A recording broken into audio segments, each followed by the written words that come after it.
वेंकटगोत्रोत्सव लक्ष्मी नामदेवस्य लक्ष्मी नामदेवस्य बालगोत्रोत्सव भद्रमेना सत्यनारायण राजमेनामि अक्षत्रगोत्रोत्सव भूतस्य दिलीप परमेश्वर स्वप्नानंदस्य चिरंजीवी यथानामि चिरंजीवी विष्णुनामदेवस्य सह तस्य गोत्र नामोच्चारण జరిగాయి యజ్ఞ ఆచార్యులు ఇప్పుడిగా ఎదురు నాదగిరి నరసింహుడికే వచ్చాయి. ఆ నరసింహుడు ఎలా ఉన్నటువంటి వజ్ర వైఢూర్య ఓమేధిక పైకి ఎత్తండి అనండి. ఓం జితంతే పుండరీకాక్ష నమస్తే విశ్వ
आध्यात्मिका आधिदैविका आधिभौतिका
మీరు లేచి ఇక్కడికి రాకుండా మీ దగ్గరికి వస్తారు.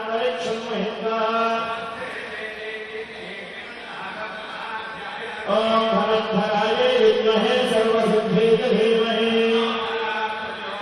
ओम आहुं देवसे दीर्घायुष्माय नमस्ते दिवासमासाः परिदेशादाः पुत्रेयान् भवदिलाय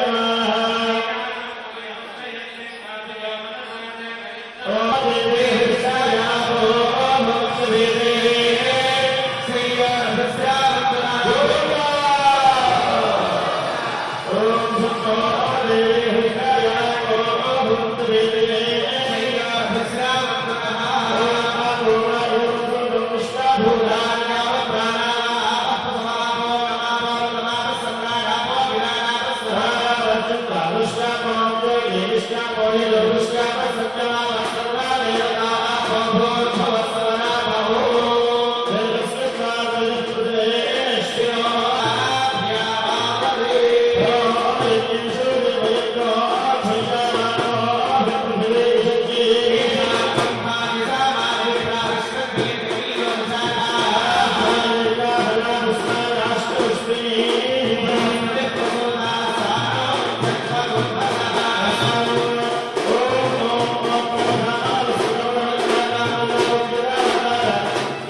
Gracias.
నాగవేశ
చేసే కన్యాదానం మనకు ఉత్తమోత్తమైన ఫలాన్ని ఇస్తుంది అని ఆ కన్యాదానానికి ఉండేటువంటి గొప్పతనాన్ని ఆగమాలు చెప్పినటువంటి ఆ అంశాన్ని మనకిప్పుడు సంకల్ప రూపంలో చెప్పారు. మీరంతా ఆ సంకల్పాన్ని చక్కగా అన్నారు. స్వామికి ముగ్గురిని మన మానస పుత్రికలుగా కన్యాదానం చేశాం.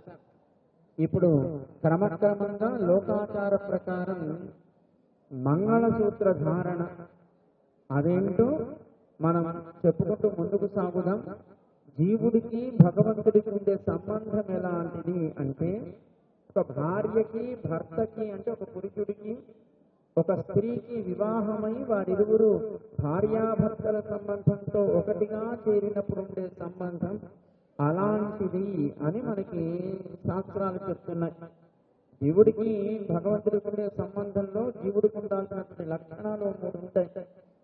అనన్యార్హ శరణత్వం, అనన్య శరణత్వం, అనన్య భోగ్యత్వం అని 3.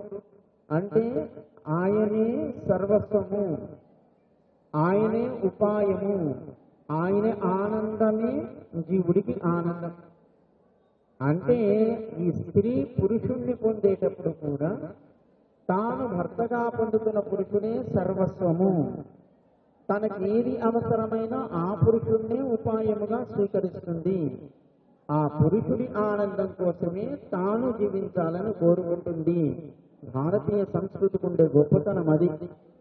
నిజమేనండి, మరి ఆడవాళ్ళు మాత్రం ఇలా ఉండాలని చెప్తున్నారు, మరి మగవాళ్ళు ఎలా అయినా ఉండొచ్చునా అంటే, పాణిగ్రహణం చేసేటువంటి సమయంలో ఆ వరుడిగా ఉండే పురుషుడి చేత అక్కడ ఉండే పురోహితుడు ఒక ప్రమాణం చేయిస్తాడు.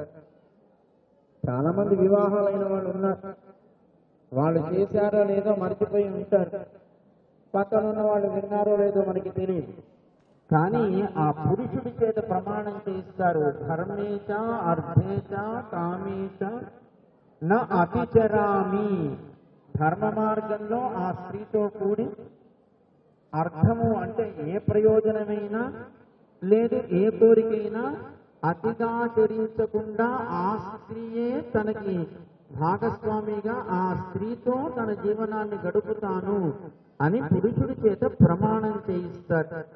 స్త్రీ ఆ పురుషుడే సర్వస్వం అనుకుంటుంది, ఆ పురుషుడే అన్నిటికీ తనకు తగినవాడనుకుంటుంది, ఆ పురుషుడి ఆనందం కోసమే తన జీవనం అనుకుంటుంది.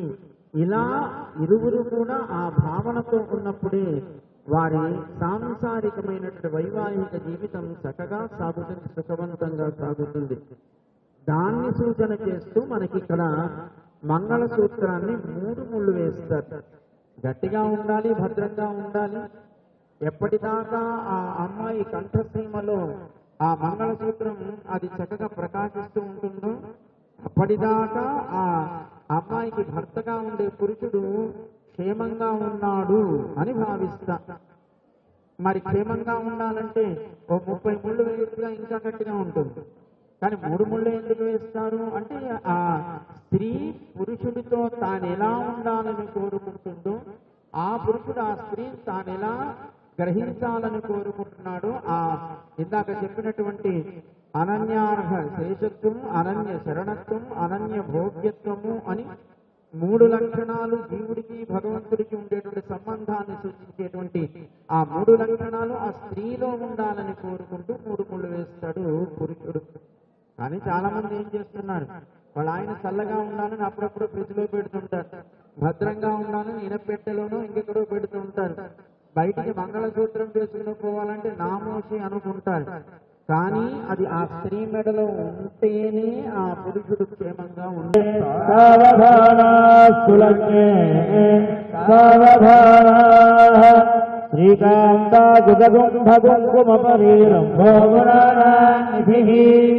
పూర్వాచార్యకరం పదేవితపద శ్రీపాంచరాత్రాగమః విశ్వక్షేణ విభీషణ ప్రభుతిభిర్భక్తైశ్వరాధేవితః పాయాన్నో భగవాన్ పురాణ పురుషః కుర్యాత్ సదా మంగళం.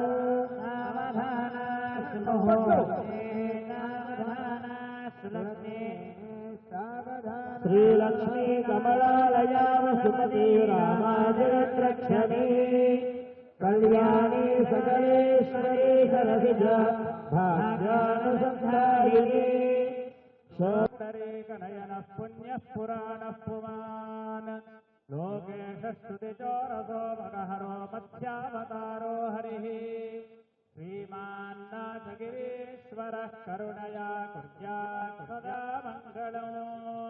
సావధాన సుముహూర్తే సావధాన సులగ్నే శ్రీమాన్నాథగిరీశ్వర కరుణయా కుర్యాత్ సదా మంగళం.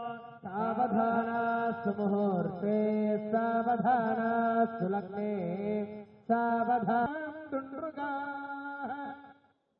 డింభం కుంభడిగా భడింభగహనో దేశకారయో డిండియో డోలాడుండు కుడుండు పాంచరాత్రాగమః శాస్త్రాణాం అధికైః సమస్త ఫలదైః శ్రీ వైష్ణవైః శాశ్వతః भक्तेर्भागवतोत्तमैरनुदिनं संसेव्यमानो हरिः आयान्नो भगवान् सुमुहूर्ते सावधान सुलग्ने सावधान सहस्राणाम् निजगुरुदैवज्ञानाम् सहस्र जगदाधार महामण्डोपपूर्णयज्ञवराः शेष पृथिवीनाम् समस्त मंगलालंकृतस्यादिकानाम् నిరంతరమనుకూల జ్ఞానానికి యుద్ధ భీతి నివారణకై అదుగో అందిస్తున్నారు అర్చక వరేణ్యులు యజ్ఞ ఆచార్యుల నుండి లగ్న అష్టకముల ఎన్ని కోరారు మన చిన్నజీయర్ స్వామి దివ్య సాకేతంలో 108 దివ్య దేశాలను అందించారు మంత్రాల్లో శ్రీరంగే గరుడాచలంజన గిరో అని అవన్నీ నాటగిరికి వచ్చాయి. ఇప్పుడు ముహూర్తం. గోవింద గోవింద. అందరూ తప్పట్లు కలతారే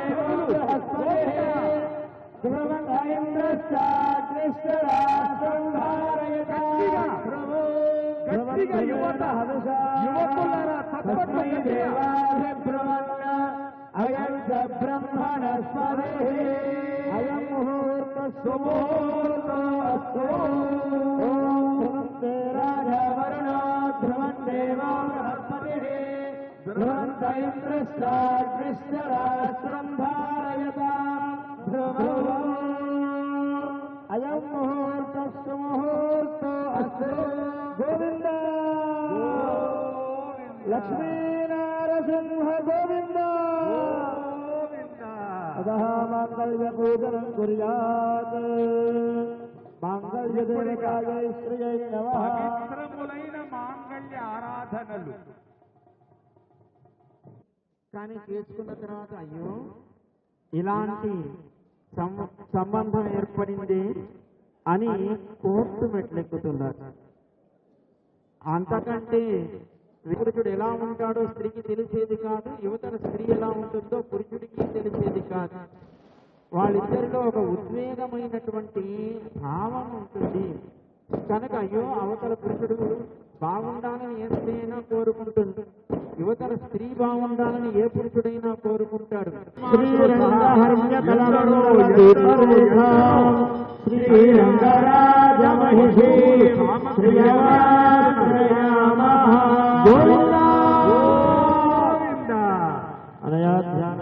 ఎవరు అనరే, అనాలి.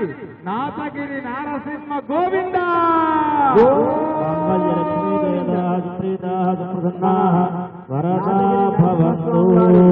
నవార్షిక బ్రహ్మోత్సవంలో ప్రధానం మీద ఉండేటువంటి స్వామిని దర్శిస్తే మన భయాలన్నీ కూడా కలుగుతాయి, మనకి స్వామి చేత రక్షణ కలుగుతుంది అని మనకి ఆగమాలు చెప్తున్నాయి.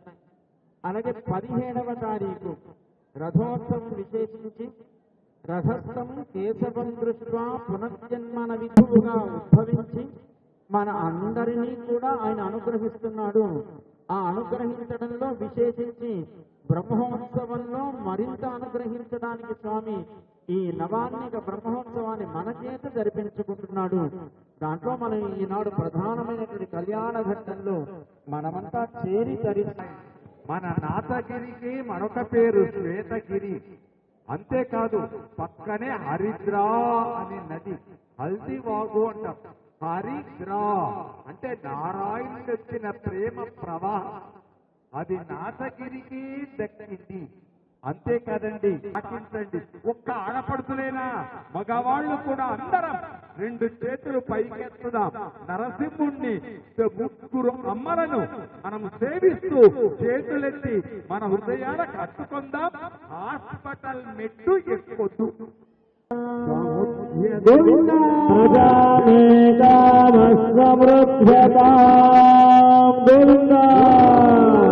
నరసింహ భగవాన్. ఓం ప్రజాపతి శ్రియాం దిశః ముక్తయోర్హదాత్రం కామస్య మే భాతయే నమః. మోద ప్రమోద కలిసి చెప్తాను. ఓం ప్రజా ఓం పశవో మే కామః సమృద్ధ్యత. ఓం నరసింహ భగవాన్. యశో మే అసమృద్ధ్యతాం గోవిందా. వైభవం ఆణి మెరుంగు ముత్యాల దేవ దుందుబులు పతాకులు అనగలరు దేవుడి దగ్గర. దేవ దుందుబులు 30 దేవతల యొక్క ధనులు అవన్నీ. ఇక్కడ ఆణి మెరుంగు ముత్యాలు. ఇది నాథగిరి నరసింహుడి వైభవం. ఇంటి నుండి 8 ఆణి మెరుంగు ముత్యాలు చేయండి. ప్లాస్టిక్ పూసలు వద్దు వద్దు వద్దు. అదిగో సేవించండి. బ్రహ్మగ్రంథి కుర్యాత్ ఓం యోగితా బ్రహ్మణో వేద అవతేనావృతాం కురి తస్మై బ్రహ్మజ బ్రహ్మాద. అవినాభావ సంబంధమైనటువంటి బ్రహ్మము బంధమయ్యాది. ఇప్పుడిక గోదా రంగనాథుల లక్ష్మీ నరసింహుల సుందరాయ శుభాంగాయన ఏమిటి అది? ఇదిగో మాలా పరివర్తనము. మాలా పరివర్తనములు ఎంత వేడుకను సేవించండి. మాలల యొక్క వైభవం అనుగ్రహం. బంతుల ఆట అంటాను చూడండి. బంతుల ఆట లోకమే ఒక బంతి. అలాంటిది 14 లోకాలు మనిషిలాగా. అది కావాలి. మానవా నిజం తెలుసుకో. అది అందుకే రామో విగ్రహవాన్ ధర్మ. ఆ ధర్మము వర్ధిల్లేటట్టు అందరికీ ఆశీస్సులు అందిస్తున్నారు. ఇక్కడ అవర్తనములతో మాలా పరివర్తన. ఈరోజు శ్రీ శ్రీ శ్రీ లక్ష్మీనరసింహస్వామి వారి దేవస్థానం నాచారం గుట్టలో నవహానిక బ్రహ్మోత్సవంలో భాగంగా ఈరోజు 8వ తారీఖు నుంచి మొదలుకొని 8వ తారీఖు నాడు మాధవానంద స్వామివారిచే గిరి ప్రదక్షిణ, అలాగే ఆ రోజు స్వామివారి కళ్యాణోత్సవం నవహానిక బ్రహ్మోత్సవం భాగంగా ఆ రోజు స్వామివారిచే దీపం వెలిగించి సాయంత్రం అంకురార్పణ చేసి ఆ రోజు 8వ తారీఖు నుంచి మొదలుకొని 9, 10 ఈరోజు 10 స్వామివారి కళ్యాణోత్సవంలో భాగంగా అంగరంగ వైభవంగా దాతల సహకారం, మా అర్చకులు ఈవో గారు, మా మెయిన్ ఈరోజు మాకు ముఖ్య స్వామివారు దేవానంద స్వామివారు వచ్చి మా కళ్యాణాన్ని తిలకరించి ఆలరించి వారు చెప్పిన సూచనలు భక్తులకు చాలా ఆనందదాయకంగా ప్రవచనాలు చెప్పి అందులో భాగంగా 14 తారీఖు నాడు గరుడ వాహన సేవ ముఖ్యంగా, మరియు అలాగే 17వ తారీఖు రాత్రి రథోత్సవం, 19వ తారీఖు నాడు ఆ రోజు ఈ నవహానిక బ్రహ్మోత్సవాలు ముగింపు కార్యక్రమం. ఈ భక్తులు మా నాచారం గుట్టకు ఇదే విధంగా అధిక సంఖ్యలో పాల్గొని మా బ్రహ్మోత్సవాలను శుభ పరిమాణంగా భావించి ఈ సక్సెస్ చేయగలరని మా నాచారం దేవస్థానం తరపుకి నేను కోరుచున్నాను.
మొదలు తెలియనిది.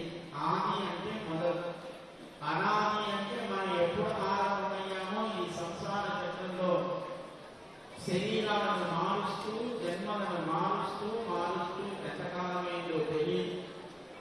అలా మారుస్తూ మన పూర్వజన్మ సుకృతం చేత ఈనాడు ఉత్తమోత్తమైనటువంటి మానవ జన్మని, మానవ శరీరాన్ని పొందారు. మనుష్య జన్మ ప్రాప్తవత. అయితే అది అభిజ్ఞానం నుంచి కూడా మనం పుణ్యకార్యాలు చేస్తున్నాము, మనం ఏమైనా మంచి పనులు చేస్తున్నామా, మంచి కర్మలు ఏమైనా చేస్తున్నామా అంటే తెలుసో తెలియదో ఏమో బ్రతకడమే ఒక లక్ష్యంగా బ్రతుకుతున్నాను తప్ప ఏది మంచి, ఏది చెడు, ఏది ధర్మమో ఏది అధర్మమో తెలియకుండా సాగిపోతున్నటువంటి జన్మం అది. ఇదానీ మనుష్య జన్మ ప్రాప్తవత మమ జన్మ ప్రభృతి ఏదత్ క్షణ పర్యంతం. ఈ క్షణం దాకా, ఏ క్షణం దాకా అంటే కన్యాదానం చేసే క్షణం దాకా ఎన్నో రకాల కర్మలు. ఏ దానం చేస్తే మన కర్మ తొలగుతుంది? మన కర్మలో ఏదో కొంత భాగం ఏదో ఒక దానం చేత తొలగుతుంది, కానీ పూర్తిగా జన్మాంతరాలలో చేసినటువంటి కర్మ నిశ్శేషం కావాలి. పూర్తిగా అది తొలగి కర్మబంధం నుంచి ఈ లోపల ఉండే జీవుడు ఉత్తమోత్తమైనటువంటి పరమపదాన్ని, మోక్షాన్ని పొందాలంటే లోకంలో మనం చేయవలసిన దానం ఒక్కటే కన్యాదానము అని మనకి శాస్త్రాలు చెప్తున్నాయి. ఈ మాట ఎందుకు చెప్తున్నాము అంటే, పుత్రుడు పుడితే పున్నామ నరకం నుంచి ఉద్ధరిస్తాడు అని మనకి శాస్త్రాలు చెప్తున్నాయి. అందుకే చాలా మంది తానొకరు ఆడది అయినా మళ్ళీ మరొక ఆడదానికి జన్మనివ్వడానికి ఆలోచించేటువంటి రోజులు ఇవి. అంటే కారణాలు, మనం సంపాదించినటువంటి దానికి వారసుడు కావాలని కోరుకుంటున్నాను తప్ప మరొక స్త్రీకి మనం జన్మనివ్వడం ద్వారా ఈ లోకంలో సాగే సృష్టికి మనం మంచి మార్గాన్ని మనం కూడా దాంట్లో అన్వయించుకోవడం కోసం అనేది మనకి తెలియటం లేదు. కాదండి, ఆగమాలు శాస్త్రాలు చెప్తున్నాయి కదా, పుత్రుడు పుడితే తాను చేసే చరమ కర్మ చేత ఆ తల్లిదండ్రులుగా ఉండేవాడు ఉత్తమ గతిని పొందుతారు అని. నిజమే, పున్నామ నరకం అనేది ఒక నరకం, 64 నరకాలలో ఒకటి. మరి ఇంకా 63 నరకాలు అనుభవించాల్సిందా లేదా? అంతేకాదు, పుత్రుడు పుడితే తర్వాత వీడు నరకానికి తప్పిస్తాడో లేదో తెలియదు, కానీ ఉన్నప్పుడే నరకాన్ని చూపిస్తాడు. ఇవాళ ఉన్న వాళ్ళంతా అంతాలా కాదు, కొంతమంది అలాంటి వాళ్ళు కూడా ఉంటారు. కనుక పుత్రుడు పుట్టినంత మాత్రాన మనకి దానివల్ల ఉత్తమోత్తమైన ఫలం పొందుతాము అని నమ్మకం లేదు. అదే అమ్మాయి పుడితే 2 వంశాలకి తాను అనుసంధానకర్తగా ఉండి 2 వంశాలని ఉద్ధరింపజేయగలిగేటువంటి ఒక గొప్ప శక్తి స్త్రీకి ఉంటుంది.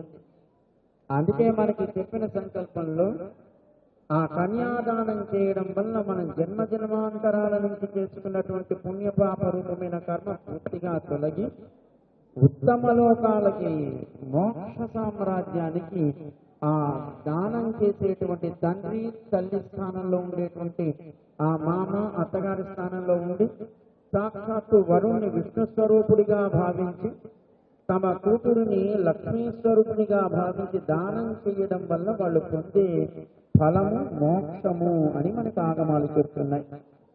అందుకే స్త్రీ జన్మ అంత గొప్పది అని అంటారు. మరి నిజమేనండి, మాకు అందరూ పిల్లలు మగపిల్లలే, మరి మేమేం చెయ్యాలి అంటే ఎవరినైనా లేని వాళ్ళని దత్తత తీసుకుని కన్యాదానం చేయొచ్చు.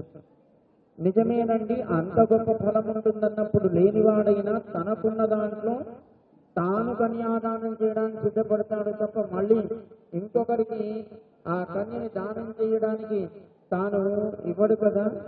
మరి అప్పుడు మేమేం చెయ్యాలి? అందుకోసమే భగవంతుడు మా మీద దయతలచి మనని ఉత్తమ గతిని పొందింపచేయడం కోసం, ఉజ్జీవింపచేయడం కోసం తానే వరుడై సాక్షాత్తు ఇక్కడ శ్రీ మహాలక్ష్మిని, భూదేవిని గోదాదేవిని ఒకరే అమ్మైనా 3 రూపాలలో అమ్మని తాను మన మానస పుత్రికలుగా మన చేత కన్యాదానం చేయించుకొని తాను వరుడిగా లక్ష్మీ నారసింహుడు తానే ఆ దానాన్ని స్వీకరిస్తూ మనకి మోక్షాన్ని కలిగించడం కోసం అర్చారూపంలో విగ్రహ రూపంలో ఈ కలియుగంలో అంతటి గొప్ప భాగ్యాన్ని మనకి కలిగిస్తున్నారు. అందుకే ఆలయాలలో జరిగేటువంటి లేదా గృహాలలో జరిగేటువంటి భగవంతుడి యొక్క కళ్యాణ ఉత్సవంలో మనం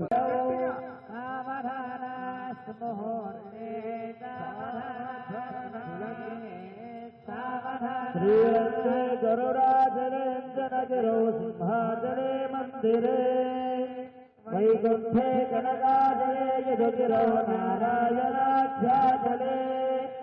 లోకాలోకమహాచలే జనసభౌ పుణ్యాచలే శ్వాశ్రయః పరో భగవాన్ పురాణ పురుషః కుర్యాత్ సదా మంగళం సావధాన సుముహూర్తే సావధాన సులగ్నే సావధాన ఆదావంబుజసదాః సుముహూర్తాః సుప్రసన్నాః వరదా భవంతు వయోశిరతి సదీరగురం నిక్షిపేత్. వైభవం సేవించండి. 8 నిమిషాలు తక్కువ 12 పుచ్చుకొని అప్పుడు వాళ్ళ అమ్మగారి దగ్గరకో నాన్నగారి దగ్గరకో వెళ్ళి అయ్యా మేము వివాహం చేసుకోవాలనుకుంటున్నామంటే వాళ్ళు అంగీకరించే వల్ల ఏర్పడే స్పర్శ చేత వారిద్దరిలో ఒక అనురాగ బంధం ఏర్పడడం కోసం జీలకర్ర బెల్లాన్ని ఒకరి తల మీద ఒకరు బ్రహ్మరంధ్రంలో దాన్ని సమర్పణ చేస్తారు. అలా వారిలో ఉండేటువంటి ఆ ఆందోళన ఉద్వేగాలు కాస్త ఉపశమనం పొందుతాయి. అదే మనకు సుముహూర్తాలకు తాకించి అమ్మలకి దాన్ని సమర్పణ చేస్తారు. ఇందాక చెప్పుకున్న మంగళసూత్రం ఇరువురి యొక్క ఆ అనురాగ బంధాన్ని సుస్థిరం చేస్తుంది. తద్వారా వారి తర్వాత తరానికి వారి దాంపత్యం కారణమవుతుంది. నిజానికి వివాహం చేసుకునేటువంటి స్త్రీ పురుషులు దేనికోసం చేసుకుంటారు అంటే ఆ తర్వాత తలంబ్రాల ఘట్టంలో ఎందుకు చేసుకుంటారో మళ్ళీ మనకు వస్తుంది. దాన్ని వివరిస్తాం. ముందుగా ఆ మంగళసూత్రానికి మరింత మంగళాలు కలగాలి అని స్వామి యొక్క ఈ కళ్యాణం లోకాలకి మంగళాలు కలిగించాలి అని మంగళహారతిని సమర్పణ చేస్తున్నారు. గోవిందా లక్ష్మీనారసింహుని కనుక దర్శిస్తే మళ్ళీ మరొక జన్మ మరొక శరీరం ఏర్పడదు అని పెద్దలు విశ్వసిస్తారు. కనుక గరుడ సేవైనా మనకి ఒక అద్భుతమైనటువంటి సేవ స్వామి యొక్క నవనాథులు తపస్సు చేసిన స్థలం. అంతేకాదు నాసర్ అనేటువంటి భక్తుడి ద్వారా యాదాద్రికి యాదా అనే ఋషి ద్వారా ఎలా పేరొచ్చిందో ఇక్కడికి నాసర్ అనే భక్తుడి ద్వారా ఫలరూపే మధుద్విష నమశ్చంద్ర సహోదర్యై నమస్తే మృగయోనయే సముద్రలక్ష్మీ స్వామి ప్రార్థయామ్యః మాంగళ్యసూత్రం దేవే నజస్మత్సమర్పణే నియోజితోహం బధ్నామి గృహాణ పరమేశ్వరే. గోవిందా నాథగిరివాస లక్ష్మీ నారసింహ భూదేవి గోదాదేవి సమేత నారసింహ నాథగిరివాస గోవింద. మాంగళ్యసూత్రం దేవేన యుష్మద్గంధసమర్పణే నియోజితోహం బధ్నామి గృహాణ పరమేశ్వరే. మాంగళ్యధారణ ముహూర్త సుముహూర్తోస్తు. ఇంకొక వారంలో యుద్ధము తగ్గుతుంది. ఆశాజీసు వాళ్ళు గమనించండి. నాథగిరిని చాలా వైభవంగా వర్ణించండి. ఎందుకో పేపర్లలో ఇవ్వరు, దేనికి ఇవ్వరు.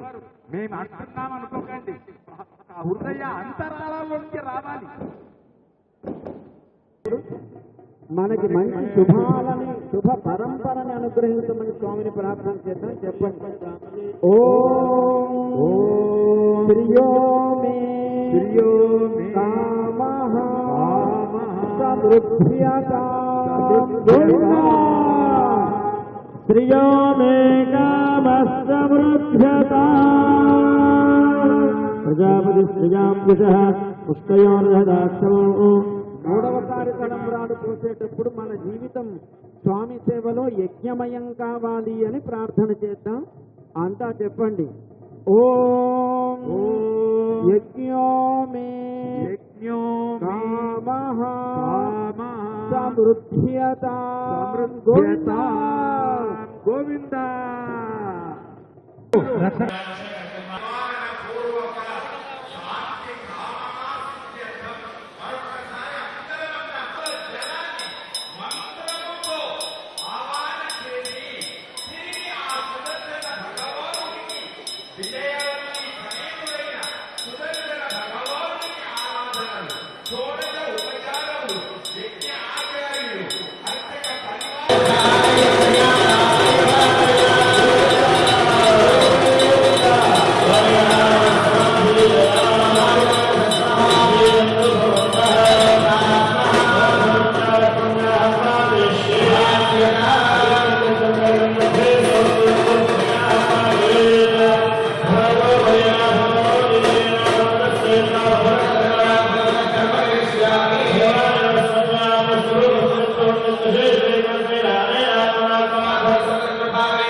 ఇది మనకి భారతీయ సంస్కృతి తెలియజేస్తుంది.